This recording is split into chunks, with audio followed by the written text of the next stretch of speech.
ഈ ദുനിയാവിൽ ഒരു യാത്രക്കാരന്റെ പദവി മാത്രമേ ഇരിക്കും തന്നിട്ടുള്ളൂ. ഇത്രേ ഉള്ളൂ ദുനിയാവ്. അള്ളാന്റെ ഹബീബിന് പോലും പടച്ചോൻ കൊടുത്ത 63 കൊല്ല. അങ്ങനെയാണ് എനിക്ക് 40 ഇനി 23 കൊല്ലം കിട്ടുമെന്ന് പോലും ഉറപ്പില്ല. 40 കഴിഞ്ഞോലെ ഇനി ഒരു 40 കിട്ടൂലട്ടോ. 50 കഴിഞ്ഞോലെ ഇനി ഒരു 50 ഒന്നും ഉണ്ടാവില്ല. 60 കഴിഞ്ഞോലെ ബേജാറാക്കിയല്ല. 120 പടച്ചോൻ അടുത്ത ആർക്കും കൊടുത്തിട്ടില്ല. ജീവിച്ചതിനേക്കാൾ കുറവാ ജീവിക്കാനുള്ളതെങ്കിൽ ഈ ദുനിയാവില് അള്ളാന്റെ അരികിലേക്ക് പോകുമ്പോൾ നമ്മളെ ജീവിതത്തിൽ എന്തെങ്കിലുമൊക്കെ കുറെ നല്ലതുണ്ടാവണം. ഇനി നമ്മളെ സൗന്ദര്യ നമ്മൾക്ക് മുഖ്യം. തേച്ചുമിനിക്ക് നടക്കുക ഇന്ന് പലരും. അതുകൊണ്ടാ 2ാം ക്ലാസ്സിൽ പഠിക്കുന്ന മദ്രസയിലെ മോന്റെ ചുണ്ടത്ത് പോലും ചുവപ്പ് കളറ്. ഇന്ന് സർവ്വ കുടുംബങ്ങളിലും അതാ സൗന്ദര്യത്തിന്റെ പ്രാധാന്യം, അണിഞ്ഞൊരുങ്ങുന്നതിന്റെ ഭംഗി. ജനറൽ ന്യൂട്രാലിറ്റിയും ഈക്വാലിറ്റിയും ഇന്ന് സമുദായത്തിലേക്ക് വന്നത് സൗന്ദര്യബോധം പഠിപ്പിക്കാൻ നമ്മളെ മക്കളെ മനസ്സിലേക്ക്. അവരെ കുറ്റം പറഞ്ഞിട്ട് കാര്യമല്ല. കാരണം കല്യാണം നിശ്ചയിക്കുന്നതിന്റെ 3 ദിവസങ്ങൾക്ക് മുൻപേ നമ്മളെ വീട്ടിലുള്ള പെൺകുട്ടികളെ ഒരുക്കാൻ വരുന്നത് ബ്യൂട്ടീഷ്യന്മാരാ. സ്വന്തം മക്കളെ കറുത്ത മക്കളെ വെളുപ്പിച്ചെടുക്കാനും വെളുത്തതിനെ ഒന്നും കൂടി വെളുപ്പിക്കാനും മറ്റു പല ഭംഗിയിലും ഒരുക്കുമ്പോ ആർക്കെങ്കിലും ചിന്ത വരാറുണ്ടോ ഇത് പടച്ചോന്റെ റസൂലുള്ള വെറുത്ത് പഠിപ്പിച്ചതാണ്? ലഅനത്തുല്ലാ, അല്ലാഹു ശപിച്ചിരിക്കുന്നു. ആരെ?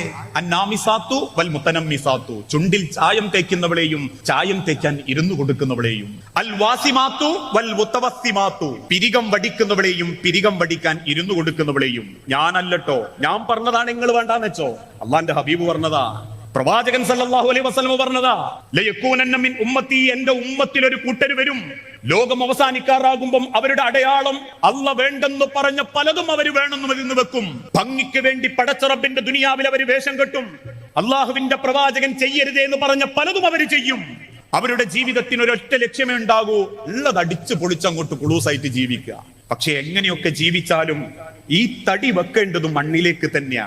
ഈ തടി കുണ്ട വെക്കേണ്ടത് മണ്ണിലേക്കാ. ഇത് മണ്ണോട് ചേരുന്നതാ. അതുകൊണ്ടാ തഴവ കുഞ്ഞിമോദ് മുസ്ലിയാർ പാടിയതും, കബറെന്നു കേട്ടാൽ തൽക്ഷണം ഞെട്ടേണ്ടതാ, അത് കാണുമ്പോൾ വാ വിട്ടു നീ കരയേണ്ടതാ, മേടക്ക് പകരം മാളമാ സുബ്ഹാന, റബ്ബി അതിൽ കിടക്കേണ്ടതാണ് അസ്മാന, ചിതലും പുഴുക്കൾ മാളവും പെരുത്തുണ്ടതിൽ, സന്തോഷമാണ് അവകൾക്കു നീ ചെല്ലുന്നതിൽ, പൊൻവർണ്ണ കോമള മൃദുലമായ ശരീരമിൽ സമരത്തിലാണ് പരസ്പരം തിന്നുന്നതിൽ, 2-3 ദിനം കൊണ്ട് അഴുകുന്നതാണ് ഈ നേത്രം 2, ഉടൻ തന്നെ മുഖമിൽ കാണുമേ ഗുഹ 2, അത് കണ്ട് മണ്ടുമേ ഭയം കൊണ്ട്.